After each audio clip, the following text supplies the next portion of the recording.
जय माता की। कैसे हैं आप सब? आप सबका स्वागत है मेरे इस यूट्यूब चैनल पर। बहुत से लोगों को कढ़ाई के बारे में पता ही नहीं होता कि कढ़ाई क्या होती है, कब दी जाती है और कैसे दी जाती है।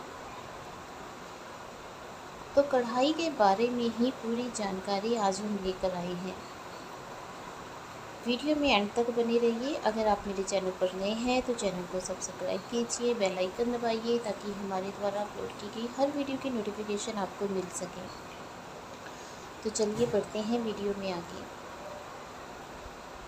जब कोई व्यक्ति किसी चौकी दरबार में जाता है या किसी भक्त के पास जाता है या किसी मंदिर में जाता है और वहाँ जाकर वो किसी भी रूप में अरदास लगाता है, क्योंकि अरदासें मंदिर में या चौकी दरबारों में अलग अलग तरीके से लगाई जाती हैं।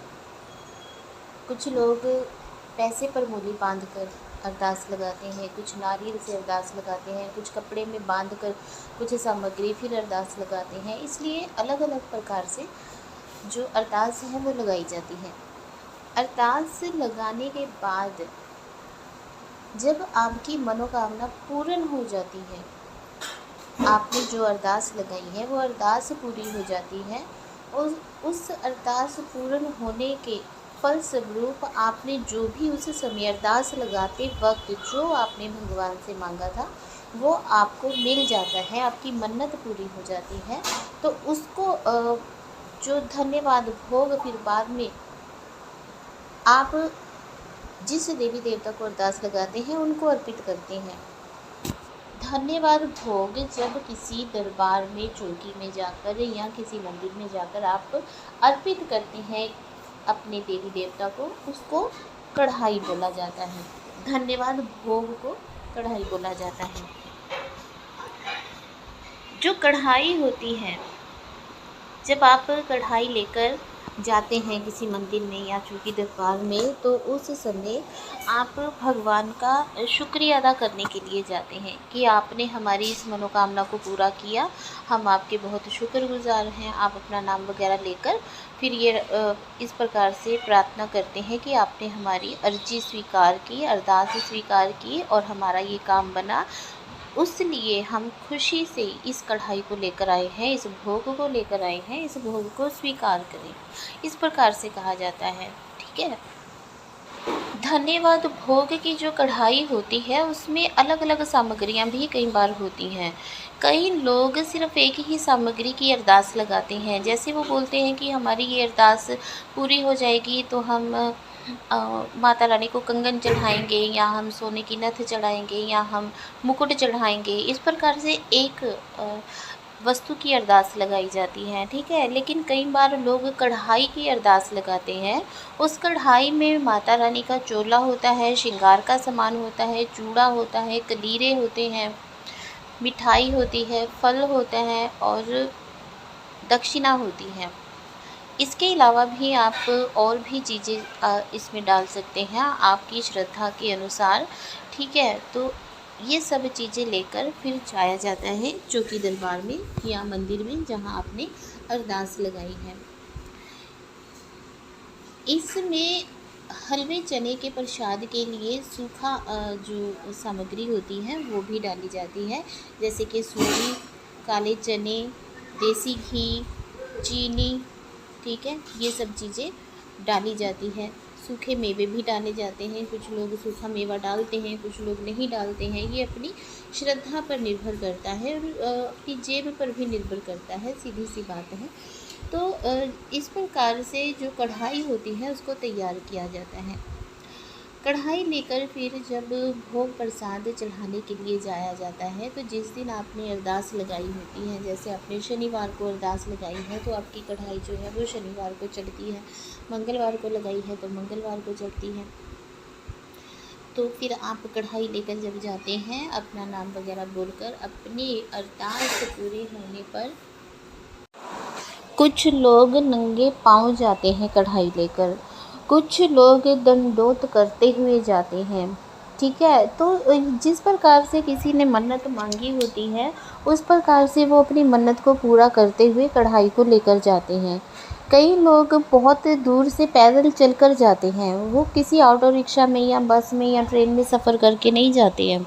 वो पैदल ही पद यात्रा करते हुए जिस दरबार के लिए अरदास लगाई है या मंदिर में अरदास लगाई है, वहाँ पर वो पैदल ही जाते हैं। जाकर अपनी जो कढ़ाई है, धन्यवाद भोग है, वो माता को अर्पित करते हैं।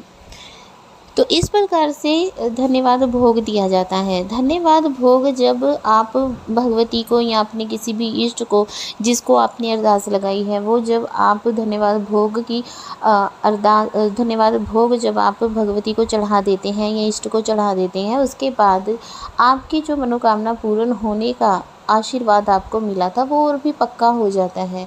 अगर आप किसी कारणवश धन्यवाद भोग नहीं चढ़ा पाते हैं, तो इस पर आप के ऊपर ही कोई ना कोई भार चढ़ जाता है, जिसकी वजह से आपको थोड़ा मन आपका परेशान रह सकता है। ठीक है, तो हमेशा धन्यवाद भोग दे देना चाहिए।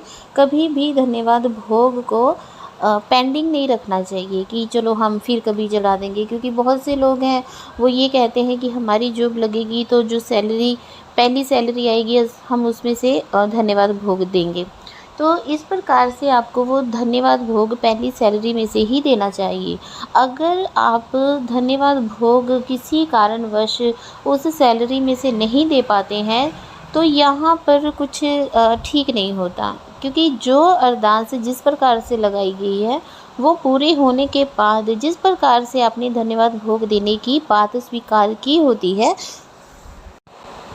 उसी प्रकार से आपको धन्यवाद भोग जो है वो देना चाहिए। बहुत से लोग हैं जो धन्यवाद भोग देना भूल जाते हैं और फिर उन्हें बिल्कुल भी याद नहीं रहता है कि हमने धन्यवाद भोग देना था। तो ऐसे में कई बार जो देवी देवता होते हैं वो रुष्ट भी हो जाते हैं। तो इसलिए हमेशा अपनी अरदास को, अपनी धन्यवाद भोग को हमेशा दे देना चाहिए, कभी भी पेंडिंग नहीं रखना चाहिए। तो ये धन्यवाद भोग के लिए जो वीडियो बनाई है, आशा करती हूँ कि आपको अच्छे से समझ आ जाएगी कि कढ़ाई क्या होती है। कढ़ाई को ही धन्यवाद भोग कहा जाता है। ठीक है, तो जब ये आप कढ़ाई चढ़ा देते हैं तो उसमें जो सामग्री होती है, जैसे श्रृंगार का सामान हो गया, ये जो श्रृंगार का सामान या वस्त्र आदि होते हैं, भगवती का अगर आप चोला लेकर गए हैं तो वो भगवती को चढ़ाया जाता है। श्रृंगार का सामान जो होता है वो जो संगत दरबार में या मंदिर में आती है, उनको वितरित कर दिया जाता है। ठीक है, जो प्रसाद होता है वो संगत में बांट दिया जाता है। हलवे चने का जो सूखा प्रसाद आपने भेजा होता है, वो जब लंगर लगता है तब बनाया जाता है। इस प्रकार से धन्यवाद भोग की जो सामग्री होती है वो सब जो संगत होती है या मंदिर में आने वाली जो संगत होती है या दरबार में आने वाली जो संगत होती है, उनमें ही वो वितरित कर दिया जाता है। तो ये मैंने संपूर्ण जानकारी आपको धन्यवाद भोग यानी कि कढ़ाई के बारे में दी कि अगर आपकी अरदास पूरी होती है तो आपको कैसे कढ़ाई चढ़ानी चाहिए। तो आशा करती हूँ कि आपको ये वीडियो अच्छा लगा होगा। जय माता की, खुश रहिए, खुशहाल रहिए।